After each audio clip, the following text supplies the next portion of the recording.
welcome to Emma's ESL English.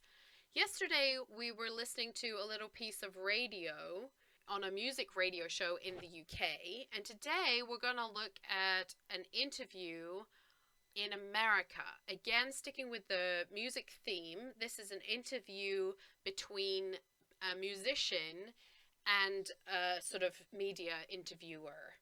I will put the link to the video in the episode and also on the website in the blog, and all of the vocabulary from this will also be in the blog.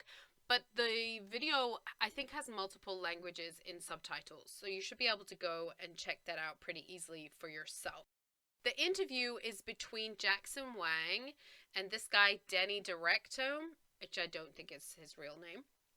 So first of all, I think it's important for us to recognize the background to both of these people.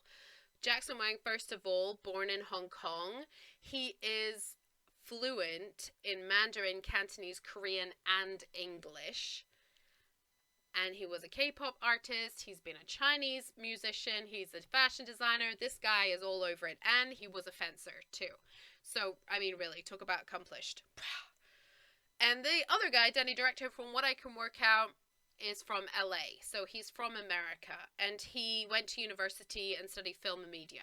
So he's very much in that kind of LA scene. So I think it's important to understand that background, because the language that we hear in this video is not normal English language. Okay? It's very American. I would say it's very West Coast American. There's quite a lot of what we might call surfer dude terms in it, and certainly there's a lot of musician style language in it too. So if you're listening to a lot of musicians talking, then I think there's some terms that you might hear. But there is also some terms that I think are very common slang terms. So that's why I wanted to cover it today. It's not all normal English, though. Just to bear in mind that we're focusing more on the slang side of things. Okay, with all of that knowledge that we now have, let me begin. So what I'm going to do is go through several of the idioms and statements that they say, and then I'm going to look at some specific vocabulary, and then I'll put some extra bits in the blog. First one, I'm obsessed with this video. And right at the end of the interview, Danny Directo says, I'm obsessed with you. This is actually really common slang at the moment, not just in the music industry, but everywhere. Obsessed usually is a bad thing when we really want more of something, but we're using it now as a kind of compliment for people. So in this case, I'm obsessed with you, I'm obsessed with this video, is a compliment to say I really like this video. I really like what you're doing. Next one. I have this on heavy rotation. That is most definitely a musical term. Okay, you know when you're listening to music and you just repeat? That's what he means. The next one is, the video is so killer. This is very much American slang. Killer, usually a bad thing, but again, it's quite common to flip it. If you're interested in the use of slang and especially swear words being flipped from positive to negative, I would suggest going to Netflix and watching The History of Swear Words. It's Nicolas Cage. It's pretty funny, and it really does cover most of the English swear words. It is quite interesting, and it really does look at how, especially these days, these swear words that were so bad in the past, we flipped them and we've made them now mean positive things. And sometimes sentences that are very similar, one sentence means really bad and the other means really good. So this is fairly common, I would say, now in English. So this video is so killer means this video is amazing. This is so cool. I really love it. So in this case, killer is good. All right. Just do your thing. This is really common. It's very likely somebody at some point might say to you, yeah, just do your thing, man. It means just go ahead. You do what you want to do. You do what you're happy doing. Later, Jackson is giving an example about how stressed out he's been. And he says, what if this? What if that? And this is kind of a common thing in English. We think of what ifs. That is those questions that you get in the middle of the night. What if I had sold my house? What if I hadn't sold my house? What if I had gone on that date? So all of the things that we wish we had done or we imagine might have changed something in our life, we can call those questions what ifs. It's important to understand that Jackson, as we said, he's multilingual and he's thinking really fast. So often when he's putting his sentences together, he's not making them grammatically correct. And I want you to be aware of that, because even though we could arguably say his grammar is far from perfect, we still understand what he's saying. And I think that's a really valuable thing to understand. You don't have to have perfect grammar to speak to native speakers or to speak English. Focus on communication. Focus on getting your ideas across. That's more important than having perfect grammar. Sure, work on your grammar, absolutely. It's good, it's important, but it's not the end of the world if you can't build a great sentence. So here's one. Me as an artist, there's a limit that I can do. So perfect grammar would be there's a limit to what I can do, meaning that he's only one person. He can't do everything.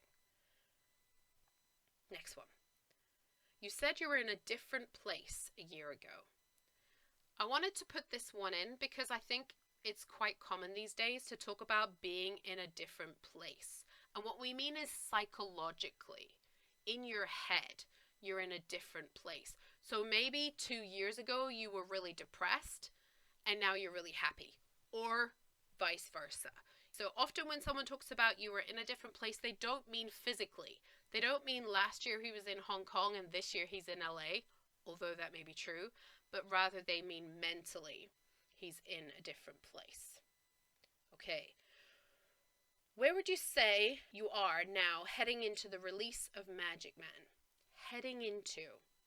If you have watched the first Pirates of the Caribbean, he's on that ship, there's a big fog coming towards them and the boat is heading into the fog. So that's what we mean when we're heading into something. Usually we're heading into trouble or more complicated times, something a little different or difficult. In this case, Magic Man is the name of Jackson's new album. So what Denny means when he says this is you're preparing for releasing your new album and all of the hard work that's going to go with that. I can't wait to go out there and kill it. So this is very similar to our killer from before. Kill it sounds bad, but in actual fact, this is really common language in America. If you go out and kill it, it means you do really, really well. Jackson has nailed the slang, for sure. Okay, I have 2 more of these. I'm never satisfied with my work. Every time I try to top my previous self.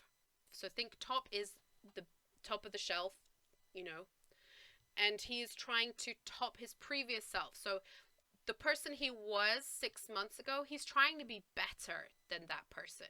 So what he's saying is I'm trying to improve myself all the time. Last one. At the very end of the show, Denny says you should come back, and he says, yo, for real though. So for real, very common American slang, meaning absolutely, really, I want to do that. So for real though, he means, yes, really, I want to do that. I'm not just joking. Okay, some vocabulary. There are a few words that we could definitely put down as surfer slang. And that would be dude and yo are probably the most common of those that they use in this interview. Dude and yo are pretty famous from various movies. And we think of it really as that kind of West Coast, San Francisco, California kind of slang. They're pretty common in use. Dude usually means a guy, but in fact these days dude can mean anybody. And yo just means hi or pay attention or hey. So we can use those differently. Congrats is a short version of congratulations. There are a few more of these that I'm going to put on the blog. I want to just do one more though. So we were talking earlier about being in a different place. He has a couple of times when he's talking about that. He was overthinking. He wants to be in the right space, in the right mentality, and about his headspace being 100%. So all these things are related to how he's thinking. Overthinking, he's thinking too much. When he's thinking about his mentality, he's thinking about how is he thinking? Is he thinking positively? Is he thinking negatively? And the last one, his headspace. If you're in a bad headspace, then it means you're feeling depressed or feeling sad. If you're in the perfect headspace for writing a song, then it means that you're ready. We talked the last time about being in the right frame of mind. Being in the right headspace is exactly the same as being in the right frame of mind. Let's leave it there for today. As I said, there's a few extras such as inspo that I'm going to put in the blog. But I think this is enough for one day, don't you? It's a lot. Okay, thank you so much for joining me. It's great to have you tune in. I'm really looking forward to your questions. If you're watching videos like this and you're thinking, what on earth are they talking about? Even if it's just one sentence, drop me an email and let me know. Teaser, next week we're going to be talking about emails. Yay! So if you're terrified of sending me an email, please don't be. I do not expect you to have good English in your email. You can send me a one-line question. It is okay. But if you would like to write me a lovely email, then tune in next week and we'll be talking about emails. Remember, you can email your questions to emmaeslenglish@gmail.com, or you can head over to the blog at www.emmaeslenglish.com. Have a lovely week. Bye!